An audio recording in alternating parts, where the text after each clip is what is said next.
Existem histórias que o tempo tenta enterrar. Histórias tão perturbadoras que as famílias apagam dos registros, que os cronistas evitam mencionar, que viram apenas sussurros entre paredes velhas. Mas algumas histórias se recusam a morrer. Elas ecoam através dos séculos, esperando que alguém tenha coragem de contá-las. E a história que você está prestes a ouvir é uma dessas. Uma história que aconteceu nas terras do Vale do Paraíba, entre as montanhas de Minas Gerais e o litoral fluminense, onde o café reinava absoluto e a escravidão era a base de tudo.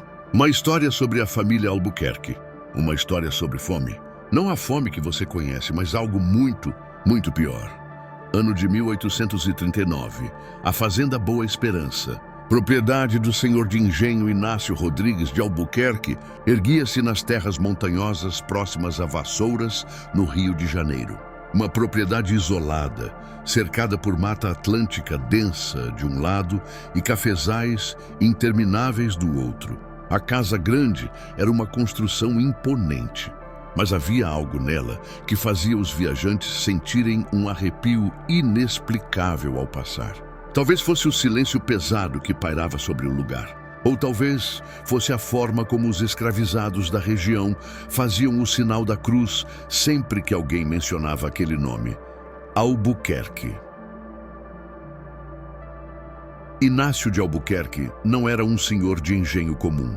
Alto, magro ao ponto de parecer esquelético, com olhos fundos que brilhavam com uma intensidade perturbadora. Ele era conhecido por três coisas na região: sua crueldade extrema com os escravizados, seu isolamento social quase completo e um segredo que ninguém conseguia decifrar. Suas terras produziam café, mas não tanto quanto deveriam. Seus escravizados trabalhavam, mas eram poucos, magros demais, com olhares vazios que falavam de horrores que a boca não ousava pronunciar. Mas o verdadeiro mistério começava quando escravizados fugitivos desapareciam. O Vale do Paraíba, naquela época, era rota de fuga para muitos que buscavam liberdade. Alguns tentavam chegar aos quilombos das montanhas. Outros buscavam os portos, sonhando embarcar clandestinamente para terras distantes. E muitos, exaustos, famintos, desesperados, cometiam o erro fatal de pedir abrigo temporário em fazendas isoladas, como a Boa Esperança. Eles entravam, mas nunca saíam. Durante anos isso foi apenas rumor, suspeita sem prova. Afinal, escravizados fugitivos desapareciam o tempo todo, capturados por capitães do mato, mortos na mata, afogados em rios. Ninguém investigava muito, ninguém se importava muito. Até que em 1847 algo aconteceu que começou a levantar perguntas que ninguém queria fazer. Um capitão do mato chamado Jacinto Pires, homem experiente que ganhava a vida capturando fugitivos, começou a notar um padrão estranho. Ele rastreava escravizados até as proximidades da Fazenda Boa Esperança, mas ali os rastros simplesmente desapareciam. Não havia sinais de captura. Não havia sinais de que tivessem continuado viagem. Era como se a terra os tivesse engolido. Em 6 meses, Jacinto perdeu o rastro de 11 fugitivos diferentes, todos na mesma região. Intrigado e frustrado por perder as recompensas, Jacinto começou a observar a Fazenda Boa Esperança de longe. E foi então que ele notou algo bizarro. Apesar de ter poucos escravizados oficialmente registrados, apesar da produção medíocre de café, a família Albuquerque parecia estranhamente bem alimentada. Não apenas Inácio, mas sua esposa, Dona Madalena de Albuquerque, e seus 3 filhos adultos, Baltazar, Custódio e Perpétua. Todos tinham aquela aparência bem nutrida, rosada, que contrastava violentamente com a magreza dos escravizados que ocasionalmente eram vistos trabalhando nos campos. Mas o que mais perturbou Jacinto foi outra coisa. Durante suas vigílias noturnas, escondido na mata, ele ocasionalmente sentia um cheiro que ele conhecia bem de suas campanhas militares no sul, onde participara de batalhas sangrentas anos antes. era o cheiro inconfundível de carne humana sendo queimada. Você consegue imaginar o que passou pela cabeça de Jacinto naquele momento? A possibilidade era tão horrível, tão absolutamente impensável, que ele a afastou imediatamente. Não podia ser. Mesmo numa sociedade brutal como aquela, mesmo num sistema que tratava seres humanos como propriedade, havia linhas que não se cruzavam. Havia limites, não havia, mas a suspeita, uma vez plantada, não o deixava em paz. Jacinto decidiu fazer algo arriscado. Ele se disfarçou como um tropeiro perdido e, numa tarde chuvosa, bateu à porta da fazenda Boa Esperança pedindo abrigo. Queria ver com os próprios olhos o interior daquela casa. Queria confirmar que suas suspeitas eram apenas paranoia, nascida de noites solitárias na mata. Inácio de Albuquerque o recebeu com hospitalidade fria. Ofereceu-lhe um quarto nos fundos da casa e avisou que o jantar seria servido em breve. Jacinto, experiente em missões perigosas, manteve os sentidos alertas. Explorou discretamente os corredores, enquanto a família se preparava para a refeição. E foi então que ele viu. No porão da casa grande, acessível por uma porta que deveria estar trancada, mas que alguém esquecera de fechar completamente, havia correntes. Muitas correntes, presas às paredes de pedra, manchadas de sangue e ferrugem. Havia também ganchos no teto, do tipo usado em açougues para pendurar carcaças. E num canto meio escondido por um pano velho, um monte de ossos. Ossos longos demais para serem de animais comuns. Ossos que contavam uma história que nenhuma boca humana deveria ter que contar.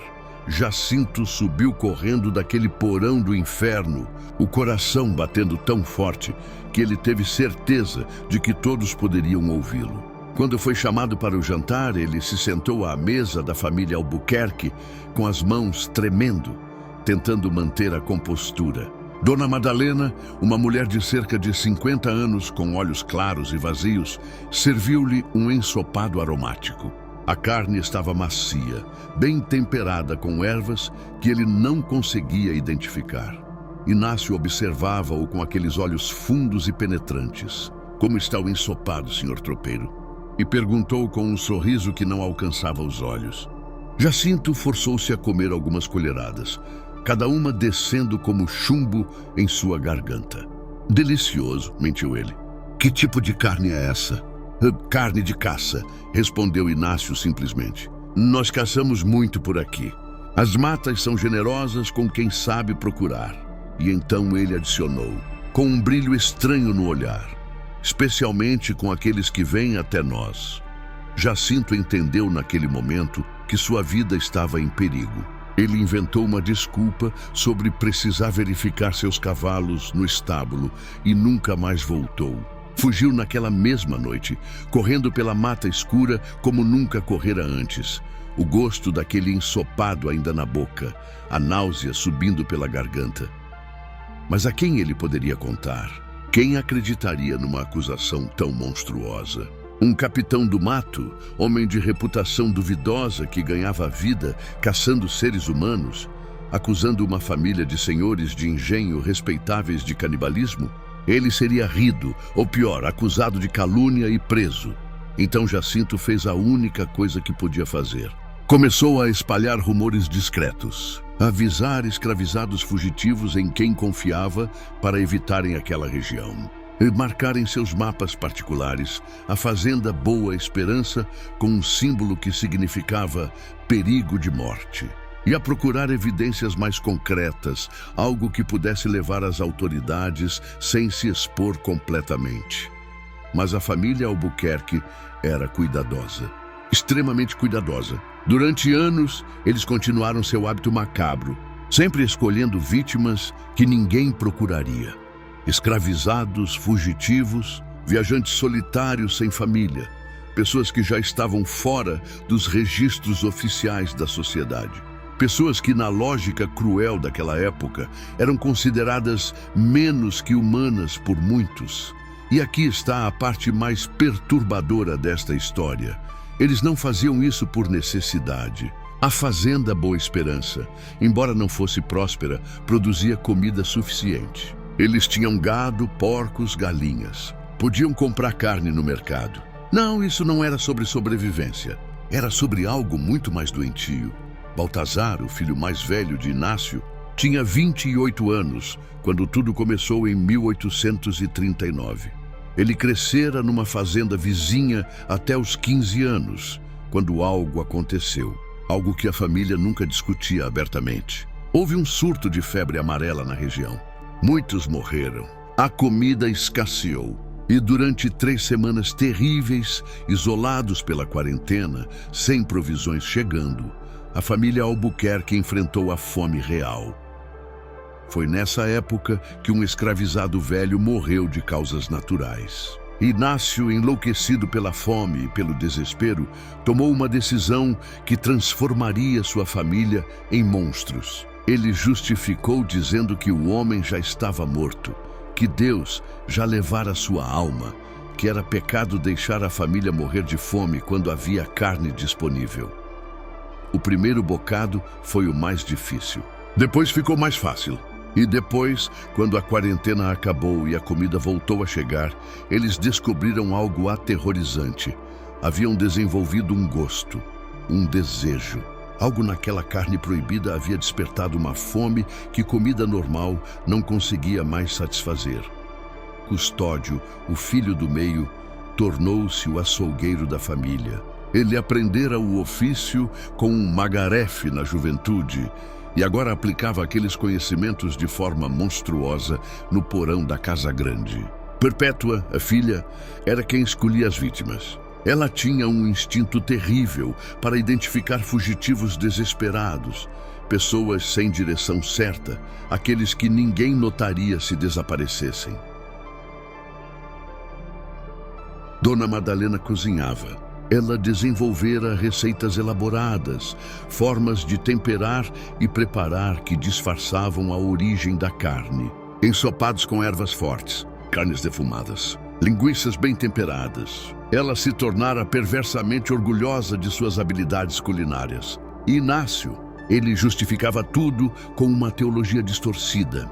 Ele pregava para a família, em seus jantares macabros, que escravizados não tinham alma completa, que eram meio bestas, meio gente, e que, portanto, não era pecado real consumi-los. Ele citava passagens bíblicas fora de contexto, criava argumentos teológicos insanos, construía uma estrutura moral inteira para justificar o injustificável.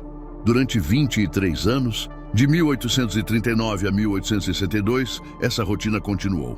Quantas pessoas morreram naquele porão? Nunca saberemos ao certo. Jacinto Pires estimava pelo menos 70, baseado nos fugitivos cujos rastros terminavam naquela região. Mas podiam ser muito mais. Podiam ser centenas. A pergunta que você deve estar fazendo agora é: como isso finalmente terminou? Como uma operação tão monstruosa, sustentada por tanto tempo, finalmente veio à luz? A resposta está em um nome: Padre Anselmo de Souza, um padre jesuíta recém-chegado à região em 1861. Padre Anselmo era diferente de muitos religiosos da época. Ele acreditava genuinamente que escravizados tinham alma, que eram filhos de Deus, tanto quanto qualquer senhor de engenho. Ele passava tempo nas senzalas, ouvindo confissões, tentando trazer algum conforto espiritual àqueles que viviam sob o jugo da escravidão. E foi numa dessas visitas, numa fazenda a 3 léguas da Boa Esperança, que ele ouviu algo que gelou seu sangue. Uma escravizada idosa, acamada e próxima da morte, pediu para confessar. E entre lágrimas, ela contou sobre seu filho. Ele havia fugido anos antes, em 1853. Semanas depois, ela descobrira que ele fora visto pedindo água na fazenda Boa Esperança. Nunca mais foi visto novamente. Mas o que aterrorizava aquela mulher não era apenas o desaparecimento. Era um pesadelo recorrente que ela tinha. Ela sonhava que visitava a fazenda Boa Esperança e via seu filho pendurado em ganchos no porão, como carne em um açougue. E no sonho, a família Albuquerque a convidava para jantar, servindo-lhe seu próprio filho. Padre Anselmo poderia ter descartado isso como delírios de uma mente perturbada pela febre e pelo luto. Mas havia algo na forma como ela contava. Um detalhamento específico sobre o porão, sobre os ganchos, sobre o cheiro que o fez hesitar. Ele começou a investigar discretamente. Conversou com outros escravizados. Ouviu mais histórias de desaparecimentos. E, eventualmente, seu caminho cruzou com o de Jacinto Pires. Quando Jacinto, agora um homem de 50 anos assombrado pelo que vira, finalmente encontrou alguém que poderia acreditar nele, ele desabou. Contou tudo. Sobre o porão, sobre os ossos, sobre o ensopado que ainda assombrava seus pesadelos 20 anos depois. E juntos o padre e o capitão do mato, dois homens improváveis unidos por um propósito terrível, decidiram buscar justiça. Mas ainda precisavam de provas. Evidências que convenceriam um ouvidor, um juiz imperial, a investigar uma família de senhores de engenho. E conseguir essas provas significava entrar novamente naquele lugar amaldiçoado. Foi numa noite de junho de 1862 que eles fizeram sua jogada. Padre Anselmo apresentou-se à Fazenda Boa Esperança, alegando que estava perdido e precisava de abrigo. Inácio, que nunca recusaria hospitalidade a um padre, afinal isso seria péssimo para sua fachada de bom cristão, recebeu-o com a frieza habitual. O que ele não sabia era que Jacinto e mais 4 homens de confiança estavam escondidos na mata ao redor, esperando o sinal. Durante o jantar, Padre Anselmo fez perguntas aparentemente inocentes sobre a família, sobre a fazenda, sobre os escravizados. Dona Madalena serviu-lhe carne, como sempre fazia com hóspedes. E Padre Anselmo, com o estômago revirado, mas a determinação firme, comeu sem demonstrar suspeita. Mais tarde, naquela noite, quando a família dormia, Padre Anselmo fez o que Jacinto fizera anos antes. Ele desceu ao porão. Mas desta vez, ele não apenas olhou, ele coletou evidências. Pegou alguns dos ossos menores que poderiam ser facilmente escondidos em suas vestes. Rasgou um pedaço de pano manchado de sangue. E o mais importante, encontrou algo que Jacinto não vira: um diário. Custódio, o filho do meio, o açougueiro, mantinha registros meticulosos de suas vítimas. Nomes quando os sabia, datas, até anotações sobre qual parte da anatomia fornecia a melhor carne. Era um documento tão perturbador quanto incriminador. Páginas e páginas de evidência escrita da própria mão dos assassinos. Padre Anselmo roubou aquele diário e saiu da Fazenda Boa Esperança antes do amanhecer, alegando que precisava celebrar uma missa matinal em outra paróquia. E foi direto ao ouvidor de Vassouras, um homem chamado Dr. Henrique Tavares da Silva, apresentando as evidências que havia coletado. O que se seguiu foi uma das investigações mais chocantes do Brasil imperial. O ouvidor, inicialmente cético, mas incapaz de ignorar as evidências apresentadas, organizou uma busca oficial na Fazenda Boa Esperança. O que eles encontraram superou os piores pesadelos. O porão, os ganchos, centenas de ossos enterrados num poço nos fundos da propriedade. E o diário de Custódio, que detalhava com precisão horripilante 23 anos de assassinatos e canibalismo. A família Albuquerque foi presa em 10 de julho de 1862. Todos os 5. Inácio, Madalena, Baltazar, Custódio e Perpétua. O julgamento que se seguiu foi um escândalo nacional. Jornais do Rio de Janeiro, São Paulo e até da Bahia cobriram o caso com uma mistura de horror e fascínio mórbido. Mas aqui está a parte que vai fazer você questionar tudo sobre justiça naquela época.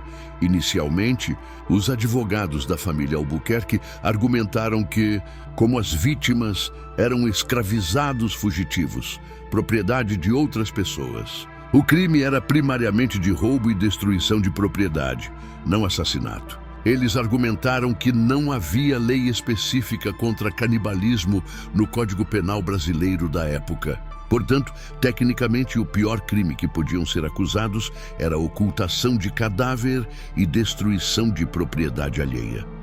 Você consegue acreditar nisso? Mesmo diante de evidências de dezenas, talvez centenas de assassinatos, o sistema legal inicialmente lutava para classificar aquelas vítimas como verdadeiramente humanas aos olhos da lei. Foi o ouvidor Henrique Tavares, para seu crédito, que lutou ferozmente contra essa interpretação. Ele argumentou que os fugitivos, embora escravizados, ainda eram súditos do Império, ainda estavam sob proteção das leis contra assassinato. Ele citou precedentes, apelou a princípios morais superiores e, eventualmente, conseguiu que a acusação fosse classificada como homicídio múltiplo qualificado. O julgamento durou 4 meses. Durante esse tempo, testemunhas desfilaram contando histórias de desaparecimentos. Jacinto Pires finalmente pode contar sua história publicamente, validado por evidências físicas. Escravizados que trabalhavam na fazenda Boa Esperança e que haviam sido forçados ao silêncio sob ameaça de morte, finalmente puderam falar sobre os horrores que testemunharam. Um deles, um homem chamado Tomás, contou como fora forçado a ajudar a enterrar ossos, como ouvira os gritos do porão à noite, como vivera com medo constante de que, se desobedecesse ou falasse demais, ele seria o próximo. Ele descreveu uma noite em que Perpétua trouxera uma jovem fugitiva que pedira ajuda, como a moça fora alimentada e oferecida abrigo, e como na manhã seguinte ela havia desaparecido, apenas para que ele visse suas roupas rasgadas sendo queimadas na fornalha. Dona Madalena permaneceu em silêncio durante todo o julgamento, seu rosto uma máscara de tranquilidade perturbadora. Baltazar chorou, alegou que sempre obedecera ao pai, que não tinha escolha. Custódio mostrou-se desafiador, alegando que não fizera nada que os outros senhores de engenho não fizessem, apenas de forma diferente. Todos nós nos alimentamos do trabalho escravo, ele disse numa declaração que chocou a corte. Eu apenas fui mais direto. Inácio de Albuquerque, o patriarca, foi o único que tentou justificar teologicamente suas ações até o fim. Ele citou passagens bíblicas, argumentou que estava cumprindo uma forma superior de justiça divina, que estava purificando o mundo de fugitivos que desafiavam a ordem natural estabelecida por Deus. O veredito final veio em novembro de 1862. Todos os 5 membros da família foram condenados. Inácio e Custódio foram sentenciados à morte por enforcamento. Baltazar recebeu prisão perpétua com trabalhos forçados. Dona Madalena e Perpétua, por serem mulheres e à época haver certa relutância em executar mulheres mesmo por crimes hediondos, receberam prisão perpétua. As execuções de Inácio e Custódio aconteceram em janeiro de 1863 na Praça Pública de Vassouras. Milhares de pessoas compareceram. Alguns buscavam justiça, outros apenas um espetáculo mórbido. Escravizados foram forçados por seus senhores a assistir como aviso do que acontecia com aqueles que fugiam e com aqueles que os abrigavam. Mas o aviso real, a verdadeira mensagem daquelas execuções, foi convenientemente ignorada pela elite, que um sistema que desumaniza pessoas a ponto de tratá-las como propriedade cria as condições para atrocidades inimagináveis. Que quando uma sociedade decide que certos seres humanos são menos humanos, ela abre a porta para horrores que excedem os piores pesadelos. A fazenda Boa Esperança foi confiscada pelo Império. Por anos ficou abandonada. Ninguém queria comprar terras manchadas por tanta maldade. Eventualmente foi demolida. Hoje nem ruínas restam. A mata tomou conta de tudo, como se a natureza quisesse apagar da face da terra qualquer lembrança daquele lugar amaldiçoado. Mas a história sobreviveu. Nos registros judiciais que ainda podem ser encontrados nos arquivos de Vassouras. Nas memórias passadas de geração em geração entre descendentes de escravizados. nos pesadelos coletivos de uma nação que ainda luta para confrontar completamente os horrores de seu passado escravocrata. Padre Anselmo de Souza continuou seu trabalho pastoral por mais 20 anos. Ele se tornou um abolicionista fervoroso, usando a história da família Albuquerque como exemplo extremo do que acontecia quando a escravidão desumanizava tanto opressores quanto oprimidos. Ele ajudou centenas de escravizados a conseguirem alforria, criou escolas clandestinas e dedicou o resto de sua vida a tentar reparar um pouco do mal que testemunhara.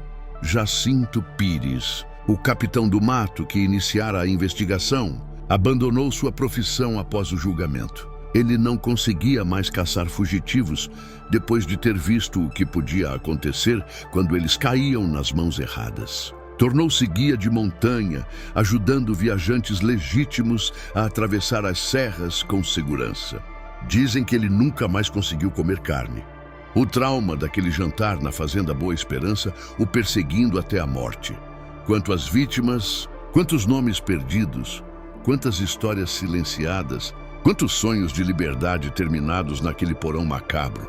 Nunca saberemos. O diário de custódio listava 68 nomes ou descrições. Mas havia muitas entradas sem identificação. Apenas fugitivo, tropeiro, viajante. Pessoas que desapareceram da história sem deixar rastro, exceto como números numa lista de horror. Esta história nos força a confrontar verdades desconfortáveis, não apenas sobre o passado, mas sobre o que acontece quando uma sociedade decide que certos grupos são menos merecedores de humanidade. A família Albuquerque representa um extremo, um horror quase incompreensível. Mas eles existiram dentro de um sistema que já tratava seres humanos como propriedade, que já normalizara a violência extrema, que já criara as condições filosóficas e legais para a desumanização em massa. Quando você pode comprar e vender um ser humano, quando pode açoitá-lo legalmente, quando pode separá-lo de sua família sem consequências. Quando todo o sistema legal trata essa pessoa como coisa, não como gente, quanto mais longe está o próximo passo para o impensável. A história da família Albuquerque não é apenas sobre monstros individuais. É sobre o que um sistema monstruoso faz com todos que vivem dentro dele. Como ele corrompe, como ele deforma, como ele permite que horrores se escondam em plena vista, porque já aceitamos outros horrores como normais. Pense nisso na próxima vez que ouvir alguém minimizar os horrores da escravidão, dizer que não foi tão ruim assim, ou argumentar que devemos esquecer o passado. Histórias como esta existem precisamente porque não podemos esquecer. Porque esquecer é permitir que os mesmos padrões de desumanização ressurjam com novos disfarces. A Fazenda Boa Esperança pode ter sido destruída, mas as lições que ela ensina permanecem. Sobre vigilância, sobre justiça, sobre a importância de ver a humanidade completa em cada pessoa, independentemente de como a sociedade a classifique. Sobre ouvir aqueles que a sociedade ignora, os Jacintos e Tomases do mundo, que tentam revelar verdades que ninguém quer encarar. Compartilhe essa história, não para celebrar o horror, mas para lembrar. Para honrar aquelas vítimas sem nome que merecem ser lembradas, mesmo que não saibamos quem foram. Para garantir que os padrões que permitiram tais atrocidades sejam reconhecidos sempre que começarem a ressurgir. Para inspirar mais pessoas a fazerem a diferença quando virem injustiça, por menor que seja, antes que ela cresça em algo incontrolável. Porque no final, a verdadeira lição da família Albuquerque não é que monstros existem, é que sistemas que desumanizam pessoas criam os monstros. E que todos nós temos a responsabilidade de nunca mais permitir que tais sistemas existam.